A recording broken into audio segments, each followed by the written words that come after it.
Hello,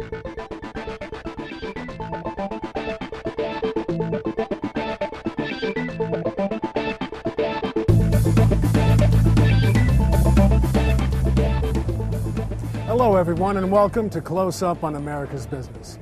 I'm Michael Nader. This is the television news magazine that goes behind the scenes of the most successful businesses across America. We meet and talk with many of the most innovative business leaders in the country today and learn how new technologies are changing the world around us and in the ways in which we do business. You are about to see one of the most interesting and informative segments we've had the pleasure of presenting on this show. It spotlights a company that is one of the most outstanding in its field, a company that impressed us as being one of the very best.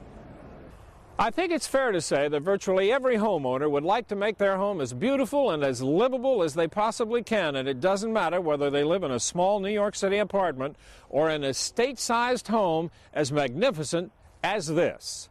The point is, virtually everyone can benefit from the advice and help of an expert in the field of interior design, someone with the talents and the instincts to help you discover what you really like and what works best for your situation, and then has the contacts, the knowledge, and the expertise to help put it all together and make it happen. And that, in a nutshell, describes a dynamic woman named Natalie Weinstein, who has been designing beautiful homes, offices, apartments, and public spaces throughout the New York area for more than 30 years. And this, it is an example of the kind of home that has Natalie's imprint on it in virtually every room throughout the house. Designers are people, and I think the first secret to good design is to get real, to have a little common sense, to think about things from the point of view of someone's life. For me, that's the first secret, to marry the personality, the aspirations, and the interests of the client with the architecture of the home that they're living in. And that's not such an easy thing to do because people grow into their homes, especially if they work with interior designers. They have that ability to open up because now they have the confidence to make decisions they might not normally have made. I think this house is exactly what I wanted. I know it's what I want. I'm living here. I love it. But I could not have done this or pictured it without Natalie's help. She got me to realize what it is that I liked. I wasn't experienced in decorating, and by taking me to all her sources and meeting with just so many people and sitting in the middle of showrooms where they were bringing me out incredible swatches and swatches of fabrics and all kinds of designs and details of furniture and stuff, I was able to figure out what it is I liked, but she funneled me. She was able to guide me in a way that I didn't feel like I was making a mistake, that I felt comfortable that what I liked, it was okay to like what I liked, that it fit in, that there was a place for everything. She just made it happen. Her sources were so good, I realized that it didn't matter what I asked her. She knew somebody who could make it happen. It was incredible. When I ask people in a seminar forum, how many people have beige homes? I would say 60% raise their hand. And we know the reason. It's safe. They don't want to make a mistake. Yet if they had someone there, their cheering section, or the one who's steering the ship, or whatever it is, saying to them, you could do this, try this is going to be all right, they would go for it. Not in a big way, maybe not in a major, dramatic way, but certainly with accessories and other things that they would use. So that's one thing. I think people are afraid to try something different or new, and I encourage them to not be afraid. It's a house, it can be changed. Well, amazingly, we started with the carpets. We chose colors from the carpets for the upholstery, for the wall coverings, window treatments. We found that it was a lot easier to choose a fabric or a paint color as opposed to picking a paint color first and then matching a carpet to it. So we started with carpets, and we knew that way before the walls were up in the house. And we had a theme also, very important, Natalie did a floor plan. Once we agreed on what the house would look like with the architect and the plans were set and approved, she did a floor plan. And we basically used it as putting the piece to every puzzle throughout the house together. And, you know, if there was a chair here or a sofa there or a table, and we went over this together, how we wanted to use each room, and then we just went and followed the plan. There is nothing about the house that I would ever change. I'm very happy. I don't like to go away to any place that isn't as nice as my house.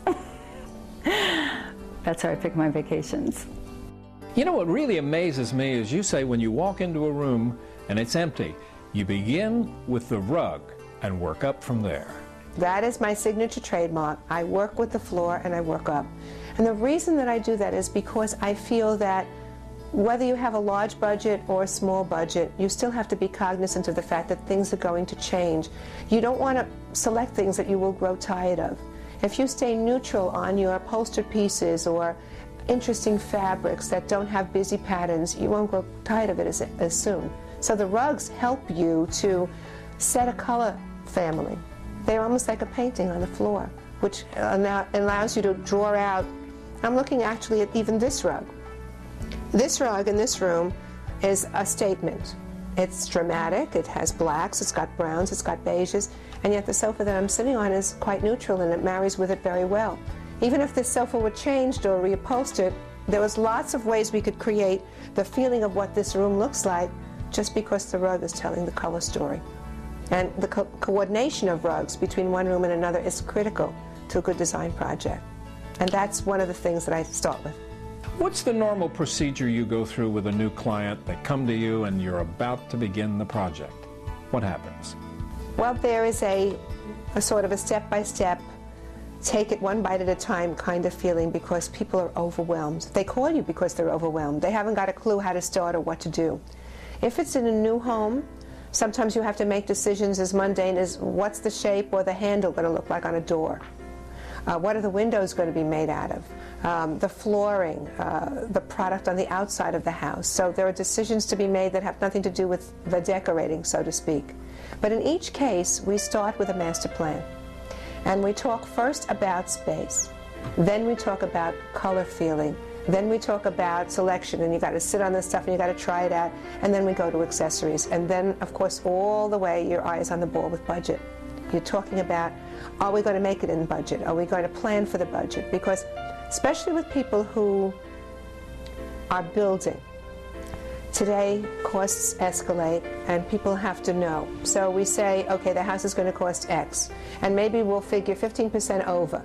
But then they see this kind of product, and this brick is more money, and this flooring is more money. Well, radiant heat, that's a good idea. The plumbing, can we upgrade that? It doesn't show, but it's really what they need. So I will sometimes defer something in the decorating budget for them to have something more permanent that will be there but hidden, not to view. So we have to take this step by step. I almost do with them a shopping scenario in where I don't let them buy anything. Do you know how hard it is for people to go shopping and not allow them to buy anything? We do a pseudo shopping day where we get a general overview. And in truth, we start with the rugs. Once we have our floor plan, that's our roadmap. And we look at things, and we sit on things, and then we evaluate them, and we price them. And then we have another meeting. When I do my first floor plans with them, I tell them they have a homework assignment. They have to go home with a red pencil and mark up everything they see. Question it. Think about it. Can they envision it? Sometimes we draw elevations.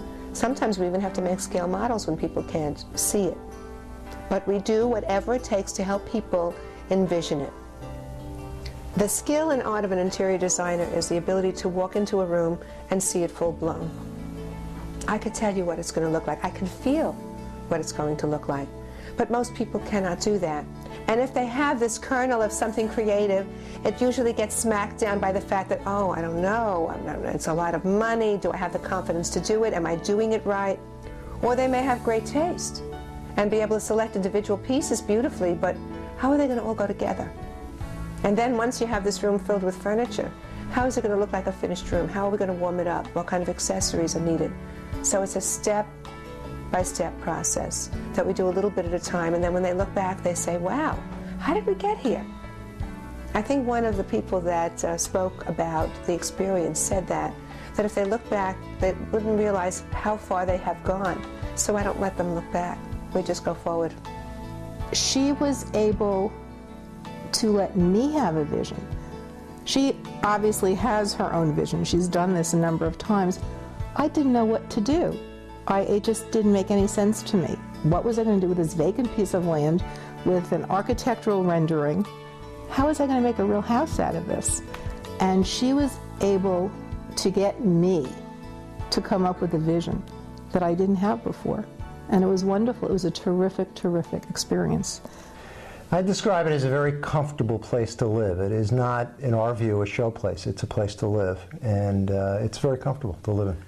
And now that you've gone through the whole process, number one, how did you find the process of doing the house? And now that it's done, how do you feel? Well, I'll answer the second one first. We are totally pleased with it. We've lived in it actually for more than 5 years now, and we've never had any problems with it, both from the decoration perspective and from the construction perspective. The process was a pleasure. We actually enjoyed it. It was an adventure for us in a positive sense, and it was extraordinarily enjoyable. And we learned a lot, actually. We would do it again, except we don't want to move, so we're going to stay here. It was a pleasure. There is a certain magic, a flair that I think is a gift. And if you've got it, you've got it. And can it be learned? Most of it can be, and you can do a really good job. But I think that special, creative something that's there is there. Natalie, tell me, how do you work in your office? Tell me about your staff and how it functions. What happens? Each single person on my staff is responsible for everything, just as much as I am. Everyone knows what's going on in every job. I'm not sure that there are many companies that function this way, but in our staff meetings and with a strong team of young, bright, talented people, it works every time. And all of my clients love my staff, and I couldn't do without them because they're the ones who enable me to go out into the field and do what I do. Going back to Lois's house, what's your feeling about it now? The project is done, they've lived in the house for a while. How do you feel about it now that it's all done? I feel real comfortable going back and visiting with them, and I sometimes do that, and we're invited to parties there, because that house is a livable, warm, lovely home for these people, and I feel so good about it, not because the decorating is what turns me on to the fact that I'm good at this, because that's not where it's at. Where it's at is the fact that they love their home. And if I can create that, that's the magic of interior design. Thank you for joining us on this special edition of Close Up on America's Business.